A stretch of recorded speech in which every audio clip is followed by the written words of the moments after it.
Ontem, sexta-feira, 17 de abril, ao chegar para a solenidade de posse do novo ministro da Saúde, Nelson Taik, o vice-presidente do Brasil, general Hamilton Mourão, foi cumprimentado por um grupo de jornalistas próximo a uma ala de elevadores do Palácio do Planalto.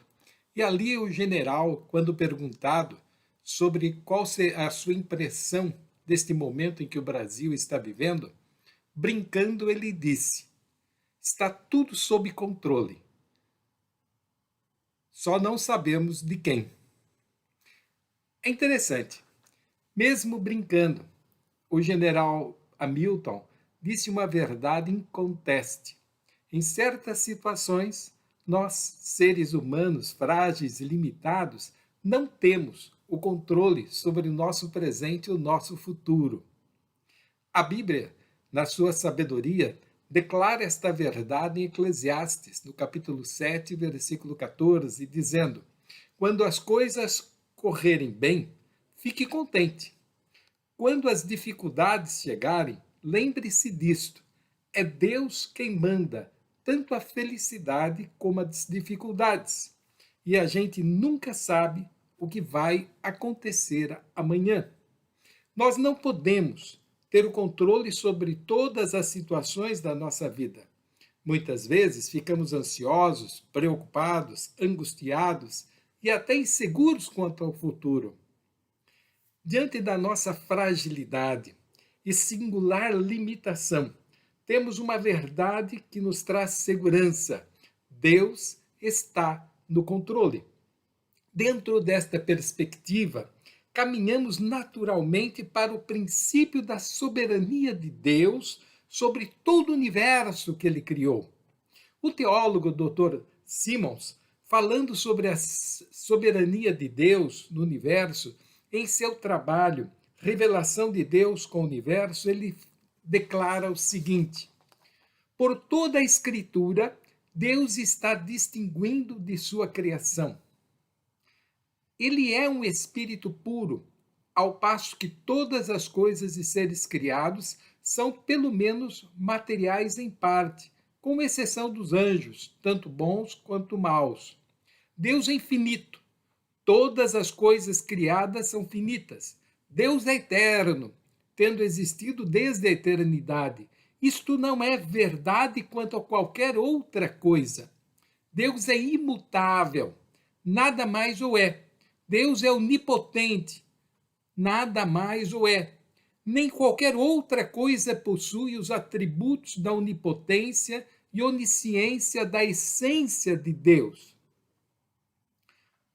O profeta Isaías, que viveu há 2.800 anos, no capítulo 46 de seu livro, versículos 9 a 11, numa versão dos manuscritos de Qumran, descreve esta soberania. Lembrai-vos das primeiras coisas dos tempos antigos, pois eu sou Deus, e não há outro. Eu sou Deus, e outro não há como eu. Narro o fim desde o princípio, e conto desde a antiguidade as coisas que acontecerão. Meu conselho permanecerá, e eu farei o que me agrada. Chamo do Oriente a ave de rapina, e da terra distante chamo o homem do meu conselho. O que tenho dito, farei cumprir. O que formei, eu completarei. Neste texto, vemos que Deus está no absoluto controle do universo, independente das épocas, dos fatos históricos ou das circunstâncias. Ele tem o controle completo sobre todo o universo criado, desde a menor partícula da criação até as nossas próprias vidas, nada passando desapercebido aos seus olhos. O profeta Neemias, em seu livro, no capítulo 9, declara assim: tu és Jeová, ainda tu só, fizeste o céu e o céu dos céus, com todos os seus exércitos, a terra e tudo que nela existe, os mares e tudo que está neles, e tu os conservas a todos. Tudo que acontece procede da sua vontade ou da sua permissão, dentro dos seus propósitos, desde a criação do universo. Nada passa alheio aos olhos do Criador. Deus tem, sem dúvida alguma, o controle sobre todas as coisas, inclusive sobre as nossas vidas. O apóstolo Paulo, falando sobre o controle de Deus sobre o universo criado, escrevendo sua carta aos Efésios, no capítulo 11, ele declara: Deus opera todas as coisas segundo o conselho de sua própria vontade. Deus opera, Deus realiza, Deus controla, Deus tem absoluto controle sobre tudo aquilo que ele criou. Na sua soberania, Deus cuida de todo aquele que o busca de coração, agindo em sua história pessoal, nada passando desapercebido aos seus olhos. O profeta Isaías, lá no capítulo 64, versículos 4 e 5, ele declara assim: Nunca ninguém viu ou ouviu falar de outro Deus além de ti, de um Deus que faz coisas assim em favor daqueles que confiam nele. Tu aceitas os que fazem com prazer o que é direito, os que lembram de viver de acordo com a sua vontade. Neste texto, o profeta Isaías declara que Deus é recíproco às nossas manifestações pessoais. E ele declara que aquele que o busca, e o busca com confiança, com obediência e com fidelidade, é naturalmente respondido por Deus. Deus vem ao seu encontro. Quando ele diz, o profeta, de um Deus que faz coisas assim a favor daqueles que confiam nele, ele está falando em confiança. Quando ele diz, aceitas os que fazem com prazer o que é direito, os que fazem com prazer o que é direito, os que agem de acordo com a sua vontade, ele está falando em obediência. E quando ele diz, os que lembram de viver de acordo com a sua vontade, ele está falando de fidelidade. Então, para que nós possamos ter a graça de Deus sobre a nossa vida, nós precisamos ter confiança, sermos obedientes e termos fidelidade à vontade de Deus a cada dia. Falando sobre a ansiedade humana, no Sermão do Monte, lá em Mateus 6, 31 a 34, Jesus mostrou que devemos confiar que Deus jamais deixará de cuidar de nós. Diz assim Jesus: Portanto, não fiquem preocupados, perguntando: onde é que haveremos de arranjar comida? Ou onde é que vamos arranjar bebida? Ou onde é que vamos arranjar roupas? Pois os pagãos é que estão sempre procurando essas coisas. O Pai de vocês, que está no céu, sabe que vocês precisam de tudo isso. Portanto, ponham em primeiro lugar na sua vida o reino de Deus e aquilo que Deus quer, e Ele lhes dará todas essas coisas. Por isso, não fiquem preocupados com o dia de amanhã, pois o dia de amanhã trará suas próprias preocupações.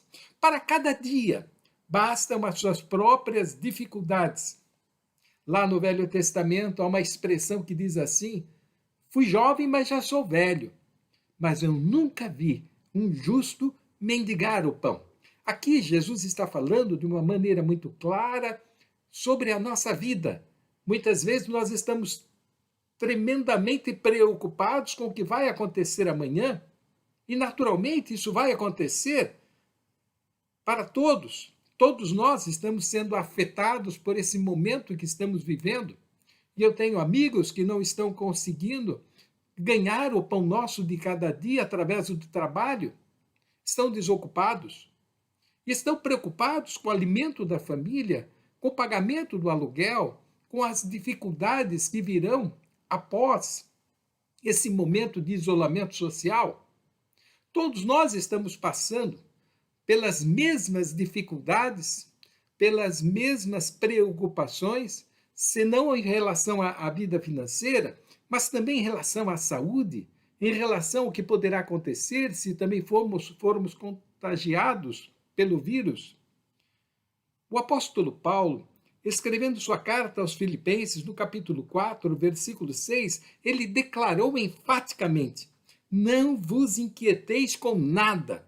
Em todas as circunstâncias, apresentai a Deus as vossas preocupações, mediante a oração, as súplicas e ações de graças. Ele está dizendo: abra o seu coração, derrame sobre o trono da graça aquilo que está afligindo a sua alma. Agradeça a Deus por tudo quanto ele tem feito. Interceda por aqueles que estão ao seu redor, que igualmente sofrem as dificuldades. E saiba que Deus ele virá ao encontro da sua vida. Se temos a certeza que Deus está no controle de tudo que acontece ao nosso redor e na nossa própria vida, por que é que nós ficamos preocupados? Estar preocupado é uma escolha emocional que pode afetar diretamente nosso relacionamento pessoal com Deus e também afetar as pessoas que estão ao nosso redor, pois estarão vivendo uma angústia constante em relação ao presente e em relação ao futuro das nossas vidas. A palavra preocupação vem da palavra grega merinau, que é uma combinação de duas palavras, merizo, que significa dividir, e nous, que significa mente. A preocupação, portanto, significa dividir a mente. A preocupação divide a mente entre pensamentos positivos, construtivos, edificantes, e pensamentos negativos, derrotistas e prejudiciais. O apóstolo Tiago, em sua carta, lá no capítulo 1, versículo 8, dentro do contexto de mente dividida, declarou: o homem de ânimo dobre é inconstante em todos os seus caminhos. A mente dividida não consegue enxergar a presença de Deus no controle da sua história. Mente dividida gera desconfiança em relação ao presente, em relação ao futuro e pode levar à incapacidade para enfrentar os desafios da vida. Naturalmente, devemos relembrar que existem preocupações que são positivas e necessárias, principalmente porque decorrem de atitudes construtivas que diariamente necessitamos desenvolver. Entre elas, buscar diariamente um relacionamento pessoal com Deus através da leitura da sua palavra e através da oração pessoal. Satisfazer, através do trabalho ou através de atitudes, as nossas necessidades básicas de alimentação, de proteção, de segurança e até mesmo de sentimentais, de amor. Estar física, emocional e intelectualmente preparado para assumir o nosso papel na sociedade como profissionais, estando trabalhando para o bem do próximo, fazendo a vontade de Deus ser realizada através do nosso testemunho como profissionais, não importando a área em que trabalhamos, mas sabendo que em qualquer lugar que nós estivermos, seremos apenas instrumentos de Deus para levar a graça, para levar a confiança, para levar a fé às pessoas que estiverem ao nosso redor. Também devemos manter a nossa família cheia de fé, de confiança, dependente da vontade de Deus a cada momento do trilhar da nossa vida, em todas as nossas decisões. Ensinar aos nossos filhos o quão importante depositarmos a nossa fé em Cristo Jesus como nosso Senhor e confiarmos em Deus que nos criou e que está no controle da nossa vida e no controle de todo o universo. Também devemos manter dentro das nossas possibilidades nosso isolamento nesse momento de perigo de contágio do Covid-19. Se temos a certeza de que Deus está no controle absoluto, nós devemos, portanto, confiar nas palavras do apóstolo Paulo aos Romanos, capítulo 8, versículo 28, que diz assim: sabemos que todas as coisas concorrem para o bem daqueles que amam a Deus, daqueles que são eleitos segundo os seus desígnios. Nada acontece ao nosso redor que não esteja sob a soberania de Deus. O Salmo 103, versículos 17 a 19, declara assim: Mas o amor de Deus, o Senhor, por aqueles que temem, dura para sempre. A sua bondade permanece, passando de pais para filhos, para aqueles que guardam a sua aliança e obedecem fielmente aos seus mandamentos. O Senhor Deus colocou o seu trono bem firme no céu. Ele é rei e ele domina sobre tudo.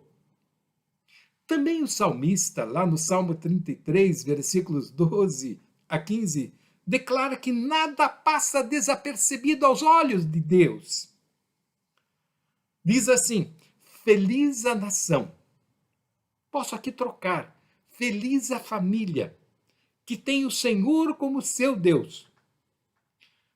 Feliz o povo que Deus escolheu para ser dele. O Senhor Deus olha do céu e vê toda a humanidade.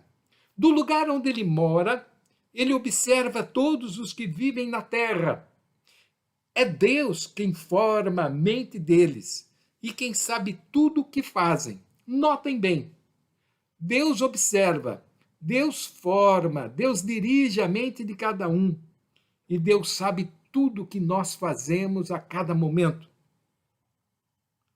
Para concluir este breve estudo, quando nós estamos pensando um pouco sobre o controle de Deus sobre a nossa vida, eu quero relembrar as palavras do apóstolo Pedro, em sua primeira carta, no capítulo 5, versículo 7, onde ele diz assim: lançando sobre ele toda a vossa ansiedade, porque ele tem cuidado de vós.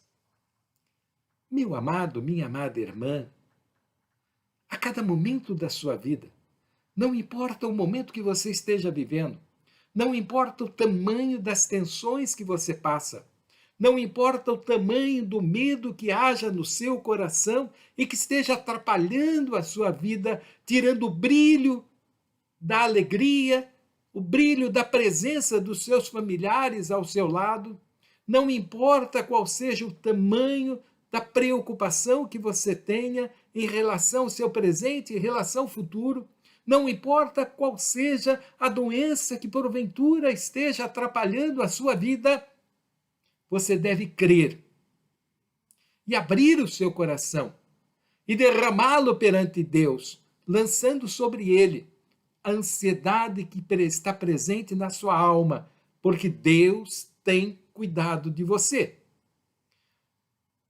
O rei Davi, após ter sido vitorioso ao matar um urso, ao matar um leão e ao matar o gigante filisteu Golias, escreveu o Salmo 55, versículo 22, declarando: confia os teus cuidados ao Senhor, e Ele te sustentará. Jamais o Senhor permitirá que um justo seja abalado. Lembre-se das palavras de Jesus, lá em Mateus, no capítulo 28, 20, onde ele diz: e eis que eu estou convosco todos os dias, até a consumação dos séculos. Eu estava estudando esta matéria quando deparei-me com uma música escrita pela cantora Sheila, em sua falando sobre exatamente sobre Deus no controle. E ela escreveu belíssimos versos. Dentre estes, eu gostaria de ressaltar apenas 2. Diz ela: eu aprendi que eu não preciso viver preocupado com o que vai acontecer, com o que virá. O que é hoje, amanhã vai passar. Nesta vida, tudo muda. Só existe um Deus que permanecerá.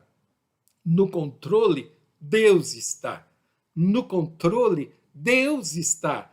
Eu não preciso me preocupar com o que virá. Já basta cada dia o seu mal. Eu só tenho que confiar e descansar, porque Deus está no controle. Ele está no controle. Creia. Deus exercendo a sua soberania sobre as nossas vidas, jamais nos desamparará. Pelo contrário, nossas vidas estarão sempre seguras em suas preciosas mãos. O general, na sua palavra ali diante dos jornalistas, disse: está tudo sob controle. Só não sabemos de quem. Errado está o general. Eu sei quem está no controle. Quem está no controle é Deus, Criador dos céus e da terra, pois nada passa desapercebido aos seus olhos. Ele conhece todas as coisas e ele jamais nos desamparará. A única maneira de compreender e confiar no controle soberano de Deus é descansar nele, conhecendo-o, depositando nossa fé na pessoa de Jesus Cristo, nosso Senhor. Jesus disse: eu e o Pai somos um. Aquele que me vê, vê o Pai, aquele que vê o Pai, vê a mim. E aquele que virá a mim, de maneira nenhuma eu o lançarei fora. Conhecendo seus atributos, conhecendo Deus, o Deus onipotente, o Deus onisciente, o Deus onipresente, o Deus que sabe todas as coisas e que para ele nada passa desapercebido aos seus olhos. Eu posso confiar, sabendo que ele estará me guardando em todos os momentos e serei vencedor pela sua graça. É interessante que o profeta Daniel, há mais de 2000 anos, ele diz, lá no capítulo 11, versículo 32, o povo que conhece ao seu Deus se tornará forte e ativo. Meu amado, minha amada, Deus está no controle da sua vida. Nada, jamais, passará desapercebido aos seus olhos. Pelo seu infinito amor, demonstrado lá na cruz do Calvário, através da morte de Jesus Cristo, nosso Senhor e Salvador, com certeza, Ele estará em todos os momentos da nossa vida, provendo as nossas necessidades. Não importa o momento que estejamos vivendo, será sempre o momento de Deus agir. Seja na alegria, seja na dificuldade, seja nas tensões do dia a dia, Deus sempre estará presente. E o seu amor infinito estará sempre sendo manifesto no nosso coração, no nosso viver, na nossa história. Que Deus te abençoe e te dê a paz.